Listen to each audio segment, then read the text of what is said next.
I am Odysseus, son of Laertes, known for my cunning, and, well, my long journey home. You've heard the tales of the Trojan War, no doubt. 10 years of siege, ended by a wooden horse and a dash of Greek ingenuity. Oh, how proud we were in our victory, our ships laden with treasure, our hearts full of glory. We set sail for Ithaca, my beloved home, expecting a hero's welcome. But the gods, they had other plans. The winds of fate blew us far off course to lands unknown and dangers unimagined. I had to drag my men back to the ships, their minds clouded by the Lotus. It was then I realized the journey ahead would test more than our strength.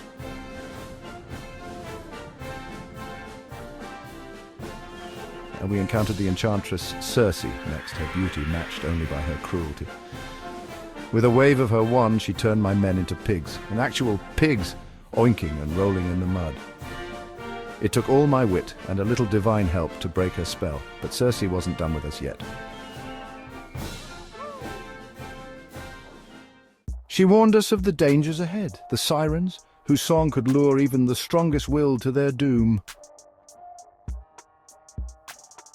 Clever as always, I had my men plug their ears with wax, but curiosity got the better of me. I had them tie me to the mast so I could hear the Sirens' song. Oh, what a melody it was, promising glory, wisdom, everything a man could desire. It took every ounce of my willpower not to break free and swim to my death.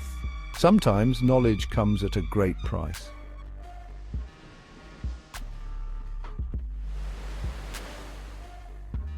But our trials were far from over. We faced Scylla and Charybdis, forced to choose between certain death and possible survival. 6 of my best men were snatched by Scylla's heads. Their cries, they still haunt my dreams. The loss was unbearable, but we had to press on. Yet the worst was yet to come. The Cyclops Polyphemus, son of Poseidon, trapped us in his cave. We blinded him to escape, but in my pride I couldn't resist taunting him as we fled. "Remember the name Odysseus!" I shouted. My arrogance would cost us dearly. Polyphemus called upon his father Poseidon to curse our journey home.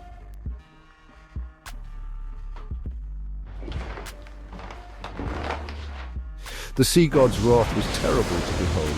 Storm after storm battered our ships, scattering my fleet to the winds. Years passed. I lost all my ships, all my crew. I was stranded on Calypso's island, offered immortality but longing for home.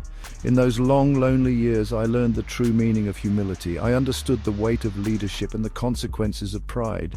Despite Calypso's beauty and the promise of eternal life, my heart yearned for Ithaca, for Penelope. When I finally returned to Ithaca, I was no longer the brash warrior who had left. I was a man tempered by hardship and wisdom. My faithful wife Penelope had waited all those years, fending off suitors with her own cunning. We were truly matched in wit and devotion.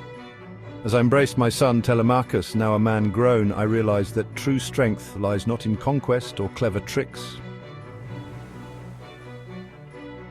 It lies in perseverance, in the bonds we forge with others, and in the wisdom to know when to fight and when to yield. My journey taught me that life itself is an Odyssey. Every challenge, every mistake, every triumph shapes us. So, remember my tale, and may it guide you in your own Odyssey.